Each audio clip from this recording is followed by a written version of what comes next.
Hello दोस्तों, मैं अंकुर शुक्ला एक बार फिर से आपका स्वागत करता हूं आपके प्यारे से प्लेटफॉर्म जिसका नाम है ज्ञान केमिस्ट्री का। रोज लगातार हम आपका स्वागत कर रहे हैं। इसी स्वागत की कड़ी में आज जो हमारा टॉपिक है, जैसे पिछला वीडियो आपने देखा कक्षा 10 की जो मैं प्लेलिस्ट बना दूंगा, आज जाके हम प्लेलिस्ट बना देंगे, उसमें आप देख लेना जो साइंस के अलग अलग चैप्टर हैं उसमें आप पार्ट 1 पार्ट 2 करके आप उसमें देख सकते हो। मैं जैसा भी होगा उसमें थंबनेल में आपको दिखा दूंगा पार्ट 1 पार्ट 2। तो उसी के आज दूसरा लेक्चर है। जैसे आपने कल देखा कि हम इस चैप्टर का इंट्रो पार्ट पढ़े थे, आज उसी चैप्टर का आगे पढ़ेंगे, ठीक है ना। इस चैप्टर में क्या था, कल हमने पढ़ा था कि जनन पार्ट में है क्या, जनन की आवश्यकता क्या है। तो कल हमने बहुत सारी चीजें देखी कि कल हमने जब इसको लिखा था तो हमने उसमें समझा भी था। कल हमने देखा था ना, आपको मैंने लिखवाया था कि जो प्रकृति का जो नियम है उसके नियम के अनुसार हमें पता है कि कोई परमानेंट नहीं भैया, चाहे आप हो चाहे हम हो, कोई परमानेंट नहीं है। अगर हमारे सामने कोई एक ही स्पीसीज होगी, अगर हमारे सामने कोई एक ही स्पीसीज होगी तो क्या होगा, अगर हमें पता है कि कोई परमानेंट है नहीं, आगे चल कोई स्पीसीज कहीं ना कहीं डेड होना है, और अगर वही अकेले स्पीसीज होगी तो अगर वो डेड हो जाएगी तो फिर हो गया पूरा खत्म सिस्टम। जब पूरा सारी चीजें खत्म हो जाएंगी तो फिर किस चीज को हमें देखना है, किस चीज को हमें पढ़ना है। तो इसीलिए प्रकृति के नियमानुसार जो हम देख रहे हैं कि ये जो लोग आ रहे हैं, ये लोग जो जा रहे हैं, इसको क्रमबद्ध तरीके से बनाए रखने के लिए हमारा जो वंश, हमारी जो पीढ़ी, जो हमारा परिवार जो चल रहा है, इसको निरंतर बनाए रखने के लिए जनन की बहुत अहम भूमिका है, ठीक है ना। अब जनन की क्या क्या आवश्यकता थी कल हमने पिछली वीडियो में देख लिया था, आप उसको जाके देख सकते हैं। आज का जो हमारा टॉपिक है, आज हम लोग पढ़ेंगे विभिन्नताएं। विभिन्नताएं का मतलब होता है वेरिएशन।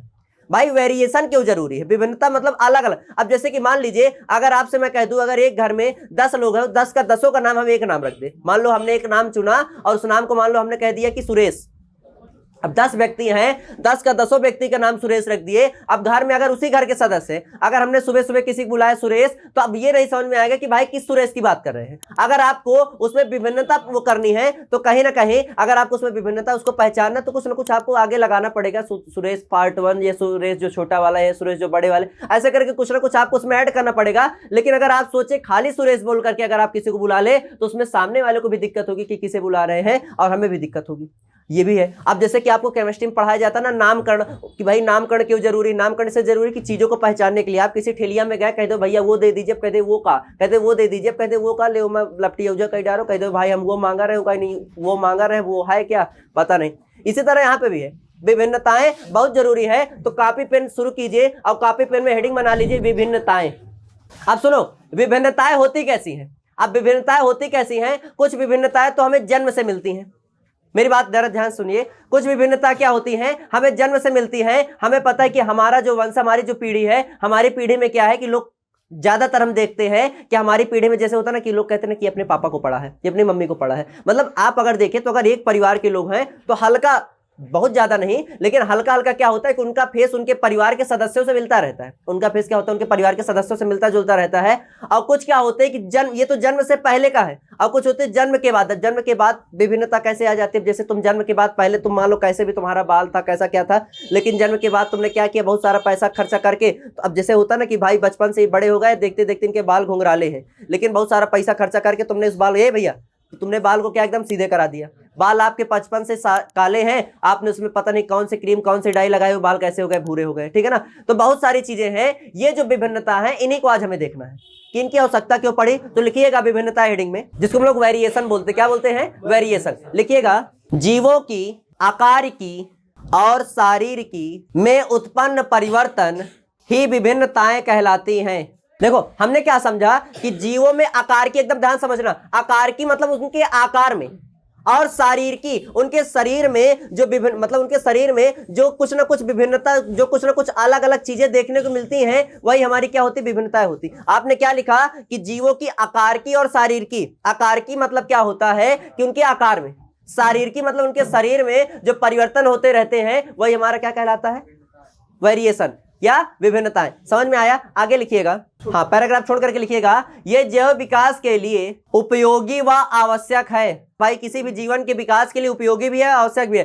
चीजों का विभिन्न, देखो विभिन्नताएं बहुत जरूरी है। हर चीज में वेरिएशन कहते हैं ना। दुकानों में जाओ तो दुकानों में सबसे मेन चीज क्या बोला जाता है दुकानदारों से, भैया मेर मिला के चलो। का मेर, विभिन्न विभिन्न चीजें, अलग अलग चीजें ले आओ, दून दूठ ले आओ, लेकिन मेर मिलाओ। मेरे मतलब समझ रहे हो ना। अगर देखा जाए अगर कपड़ा की दुकान है तो कपड़ा का कौनो ऐसा ब्रांड ना बचे जो ब्रांड के तुम्हारे पास सामान ना हो, एक ही एक चीज ले आओ। लेकिन कहा था ना, अगर दुकान में मेर है, मेर का मतलब ये कौनो ग्राहक तुम्हारे सामने बैठा, तुम दो ही प्रकार का सामान रखे हो, दोनों डिब्बा दही दो, दुकानदार जो ग्राहक हो देखिस कि भाई यह वाला है, यह वाला है के अलावा तीसरा नहीं है। अब उसने कहा भाई मेरे को पसंद नहीं है, लेकिन तुम समझ लो बता रहे हो ना कि कम से कम 40-50 मेल लाख पटक दो के सब है। और जब पटक दो तो सा एक दो कौनो न कौनो पसंद करके तो जाबे करी। अगर उसमें से नहीं पसंद करके जा रहा है तो इसका मतलब घर से इरादा बना के आए कि मुझे कपड़ा नहीं खरीदना है, मुझे कुछ नहीं खरीदना, खाली दुकानदार कैसी तैसी करे। ठीक है ना। तो दुकानदारों कहते हैं ना मेल मिलाना। मेल मिलाना का मतलब ये कि जब खूब सारी विभिन्नताएं होंगी तो सामने भी आपका फायदा होगा। तो यहाँ पे भी क्या है कि जीवन के विकास के लिए जो विभिन्नताएं बहुत जरूरी है। आगे लिखना, यह 2 प्रकार की होती। कितने प्रकार की? 2। यह 2 प्रकार की होती है।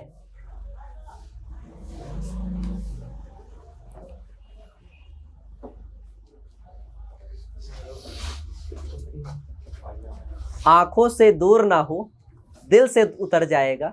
आंखों शब्द हटाओ थोड़ा सा, कि नजरों से दूर ना हो, दिल से उतर जाएगा। ये वक्त का क्या है भाई? नजरों से दूर ना हो, दिल से उतर जाएगा। ये वक्त का क्या है? गुजरता है, गुजर जाएगा। आगे लिखो, ये 2 प्रकार की होती। पहला नंबर हेडिंग बनाओ, उपार्जित। उपार्जित में लिख लेना एक्वायर्ड। लिखना, ये वातावरणीय कारकों जैसे प्रकाश, ताप, जल, आदि के कारण उत्पन्न होती हैं। ये आगे लिखना, ये उसी जीव की मृत्यु के साथ खत्म हो जाती हैं, अर्थात वंशागत नहीं होती हैं। मेरे प्यारे छात्रों ध्यान से सुनना, उपार्जित का मतलब क्या होता है कि जो हम अपने पूरे लाइफ टाइम, जो हम अपने पूरे जीवन काल में जो एक्वायर करते, इधर ध्यान से समझना, जो हम लोग अपने पूरे जीवन काल में एक्वायर करते हैं उसको हम लोग क्या बोलते हैं? एक्वायर्ड या तो उपार्जित। जैसे कि अब जैसे मान लीजिए आप पैदा हुए, अब पैदा होने के बाद पहले से मतलब नहीं है, पैदा होने के बाद 11-12 साल 13 साल में आप कहीं मान लो किसी टूर में गए, घर वाले से कहा तो कि भाई हमें टूर ले जाइए। अब स्कूल वाले तैयार भी कहे चलो टूर लेके चलते। टूर की डिमांड क्या हुई? 2 आलू, 2 टमाटर, 1 भाटा, 1 पाव आटा, और उसके साथ साथ 20 रुपया। अब इतना सब इकट्ठा कीन तुम्हें ले गई टूर करने देवथान, मान लो हमारे मवई में कौन सा है? समय माता। आप समय माता में लेके चले, हमें पता है कि समय माता में एक चीज कोई हो चाहे ना हो, एक ऐसी प्रजाति जो वहां पे खूब ढेर सारी मिलती, वो क्या है? बंदरों की। किस चीज की? बंदरों की। वहां समझ लो अच्छा खासा लूट मच जाते अगर थोड़े से मजबूत आदमी ना हो। अब वहां तुम पहुंचे छोटे छाटे हो। अब गदेलन के अंदर खिसनी पूरी बहु रहा थी, बांदर के देखिए ना, तो बांदर कम मुंह बनाए उनसे ज्यादा मुंह बनाई कर रहे थे। ठीक है ना। अब तुम थोड़ी से अगर कुछ मुंह बनाए नहीं तो वो भी भाई अब जानते ना क्या करेंगे। अब तुम्हें चहेट ली, सब चहेट मारे के बाद तुम्हारा कान मान जाऊं, कान निकवा नोच ली। अब कान सुने, कान और नाक नोचने के बाद अब ये क्या है? ये तुमने अपने लाइफ टाइम में एक्वायर किया। ये तुमने क्या किया? उपार्जित किया, तुमने अर्जित किया। ठीक है ना। ये तुमको जन्म से नहीं मिली भाई। तुम्हारा ऐसा नहीं रहा कि बाबा कौनो कान नोच रहा है तो तुम्हारा नोचिस, ऐसा सीन नहीं है। तुमने अपने लाइफ टाइम क्या की? अर्जित की कि नहीं की? एक टाइम ऐसा आएगा कि आपकी मृत्यु हो जाएगी, वो जो नाक कटा वाला सीन है वो पूरा उसी तरह चला जाएगा। अब जरूरी नहीं कि जो आपका अगली पीढ़ी जो पैदा हो उसका भी नाक कान कटा हो। ठीक है ना। वो आपने अपने लाइफ टाइम में एक्वायर किया तो आपके मृत्यु के साथ ही क्या हो जाती? खत्म हो जाती, वंशागत नहीं होती। ये आपकी पीढ़ी दर पीढ़ी नहीं चलती। तो ये समझ में आया कि जो अपने लाइफ टाइम एक्वायर करते, भाई आपका एक्सीडेंट में आपका पैर कट गया, हाथ कट गया, तो ये जो नहीं कि अब आगे जो पीढ़ी है उसका पैर हाथ कटा हुआ है, ऐसा कोई नहीं। क्यों? क्योंकि आपने अपने पूरे लाइफ टाइम इसको क्या किया? एक्वायर किया। ये वंशागत नहीं होती है। आगे सेकंड हेडिंग बनाइए, वंशागत क्या होता है? सेकंड हेडिंग बनाओ, वंशागत। इनहेरिटेड। इनहेरिटेड ये अनुवांशिक विभिन्नताएं हैं जो अधिकांश जनन कोशिकाओं में उत्पन्न होती हैं। आगे लिखना, पैराग्राफ छोड़ करके बहुत इंपॉर्टेंट लाइन लिखना, ये विभिन्नताएं ही जैव विकास का मुख्य आधार होती हैं। लिखिए भाई, वंशागत क्या होती है? जो हमें हमारी पीढ़ियों से मिले। वंशागत का मतलब क्या होता है? जो हमें हमारी पीढ़ी से, मतलब हमें पता है कि हमारी पीढ़ी दर पीढ़ी में क्या है कि पीछे हमें पता है कि हमारी जो पीढ़ी बाहर के उसमें से मत परेशान हो, अपना इधर ध्यान दो। हमें पता है कि हमारी जो पीढ़ी है, हमारी पीढ़ी में ज्यादातर लोग, इक्का दुक्का नहीं कह रहे हैं, ज्यादातर लोग कैसे आ रहे हैं? लंबे लंबे लोग आ रहे हैं। हमने क्या देखा? हमारी जो पीढ़ी है उसमें अच्छे खासे मोटे मोटे लोग हैं, तो हमारी भी जो शरीर की संरचना है वो भी कुछ वैसे ही होगी। हमारी जो संरचना है वो एकदम नाक बंद, आंखें एकदम थोड़ी थोड़ी खुली, मतलब चाइनीज जैसे देखने में लगते हैं, चिंग चांग चूंग वाला, तो हम भी उसी तरह देखने को मिलेंगे। अब हम इंडोनेशिया थोड़ी ना दिखने लगेंगे। तो ये क्या है? ये सब वंशागत है। वंशागत मतलब जो हमारी पीढ़ी में। और देखो इंपॉर्टेंट लाइन लास्ट में क्या लिखी कि ये विभिन्नता ही जैव विकास का मुख्य कारण है। ये जो विभिन्नता है ना, कौन सी? वंशागत वाली, यही मेन कारण है। भाई जैसे ये बताओ, आपसे इसके पहले मैंने लिखा है उपार्जित। उपार्जित कोई विकास का कारण नहीं बन सकता। उपार्जित मतलब जो आपने जीवन काल एक्वायर किया। अब आपने जीवन काल में एक्वायर किया, मान लो आपने क्या किया, आप गए किसी की दुकान, उसमें बहुत सारा फेशियल वगैरह खूब आपने लगवा लिया, ठीक है ना। अब फेशियल लगाने से या उसको लगाने से सुंदरता तुम्हारी खाली 3 से 4 दिन की है, लेकिन जो आप बचपन से, जो आप जन्म से गोरे या काले होके आए हो, वो तो लगातार चलेगी ना। वो तो आपके जो जैव विकास का जो कारण है वो तो वंशागत वाली होगी, ये एक्वायर्ड वाली है तो खाली 3 से, वो कहा था ना 4 दिन की चांदनी फिर अंधेरी रात, वही वाला हाल होगा। मेन कौन सी आपकी जैव विकास में चलेगी? वंशागत, जो आप लेके आओ। जैसे देखो मैं कितना काला हूं, मैं कितना काला हूं। अब मैं इसमें खूब सारी क्रीम पाउडर लगा लूं, मैं मान लो गोरा हो जाऊं, तो 1 दिन 2 दिन गोरा होऊंगा, 1 दिन 2 दिन कोई भी देखे कि वो भाई बहुत गोर का दिल है। लेकिन हाँ, और जिस दिन मेरा पाउडर सर से हटा, मतलब सर नहीं, चेहरे से पाउडर हटा और जहां पाउडर हटा तहां मेरा चेहरा सामने आ गया। तो देखो यहाँ पे क्या है, वंशागत। वंशागत मतलब क्या है कि जो हम जन्म से, मतलब जो वंश से हमें मिलकर चली आई हो, जो हमारी पीढ़ी दर पीढ़ी हमें मिली हो, वो हमारे साथ साथ चलेगी। ये हमारे साथ साथ नहीं चलेगी, एक मृत्यु के बाद ये हमारी क्या हो जाएगी। क्या आप लोग को विभिन्नताएं समझ में आया? दोनों उपार्जित वंशागत, ठीक है। आगे हेडिंग बनाओ, विभिन्नताओं का महत्व, इंपॉर्टेंस ऑफ वेरिएशन। भैया क्या इंपॉर्टेंस है, क्या महत्व है? विभिन्नताओं का महत्व, हेडिंग बन गया पहला नंबर। ये पर्यावरणीय परिवर्तनों के लिए पूर्व अनुकूल का कार्य करती है।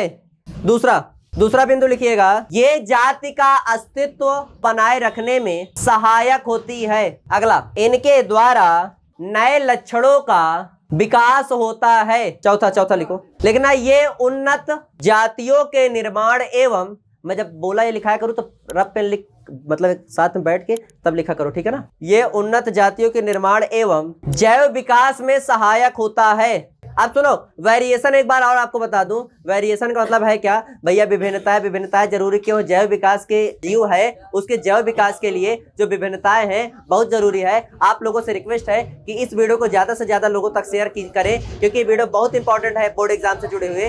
तो आप लोगों से आशा करता हूँ जितना भी मैंने आज बताया आपको समझ में आया होगा। मान लीजिए कोई अगर आपको दिक्कत होती है तो उसे मुझे आप बताएं, मैं अगले वीडियो में उसको जरूर सुधारूंगा। अब आपसे मिलेंगे नेक्स्ट वीडियो में, जिसमें हम 2 पार्ट पढ़ेंगे। एक हम पढ़ेंगे मतलब जनन के प्रकार, एक अलैंगिक पढ़ेंगे, एक लैंगिक पढ़ेंगे। एक पार्ट में अलैंगिक पूरा कवर करेंगे, दूसरे में लैंगिक पूरा कवर करेंगे। 2 लेक्चर और इसके आएंगे, उसके बाद ये चैप्टर हमारा खत्म हो जाएगा, ठीक है। तो मिलते हैं नेक्स्ट वीडियो में, तब तक के लिए जय हिंद, जय Bharat, thank you, have a nice day.